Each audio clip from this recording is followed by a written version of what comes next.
제가 정청래 대표님과 얘기를 하면서 다른 부분은 다 서로 오해도 있고 이런 걸 해소할 수 있는데 바로 이 부분, 제일 처음에 이야기했던 중도에 대한 문제와 구조적 다수에 대한 문제가 우리가 어디로 갈 것인가에 대한 문제는 그것은 서로의 판단의 차이이기 때문에 그것은 서로 절충하기가 좀 어렵다, 이런 잠적적 결론을 서로 내렸습니다. 민생 실용 확장 노선이 우리 정부의 노선이고 이번에 선택된 이번에 당의 노선이다.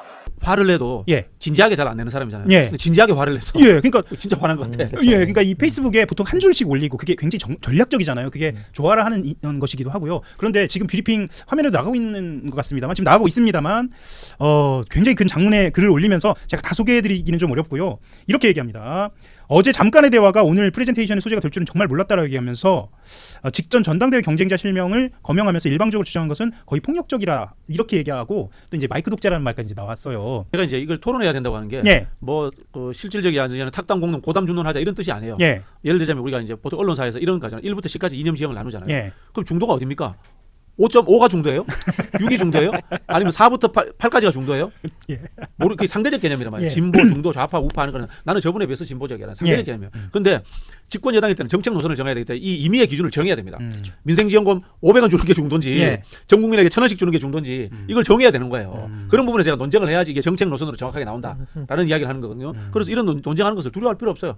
두 분 이야기가 맞기도 하고 틀리기도 하고 그래요. 그런데 현재에 맞는, 자꾸 말씀드리지만 저는 절대적 진리는 없다. 현재 적합한 이 포괄적인 중도, 그다음에 이게 포괄적인 중도를 확장하면서 개혁 노선을 어떻게 갈 것인가, 이런 부분들 토론해서 임의의 기준 정해야 돼요.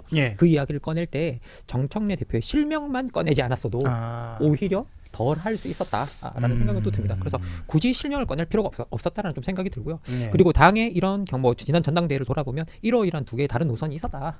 그리고 그런 것들이 어느 정도 지금 현재를 보면 화합이 좀 잘 되지 않는 것 같다. 그리고 여기에 대해서 논의를 해보자라든지, 아니면 그런데 나는 이 길을 가겠다라든지 뭐 이렇게 이야기만 했어도 사실 어떻게 보면 이렇게까지 좀 뭐라고 논란이 불거졌을까라는 생각이 들고요. 그리고 정청래 대표도 또 대놓고 공개적으로 그렇게 불만을 표시하진 않지 않았을까라는 게 저 개인적인 생각이긴 한데요. 근데 저는 뭐 이게 어떻게 보면 권력의 일종의 습성 부분도 있는 것 같아요. 항상 거의 권력의 습성 부분이 뭐냐라고 하면, 새롭게 나오는 권력은 과거의 권력을 비판하면서 등장하고, 또 과거의 그걸 비판하면서 자기의 차이점을 부각시키는 어떤 그런 경향들이 있기 때문에 이게 김민석 대표의 성정이냐 뭐 이런 이야기도 나왔는데, 그렇다기보다도 그런 일종의 권력의 속성인 것 같아요.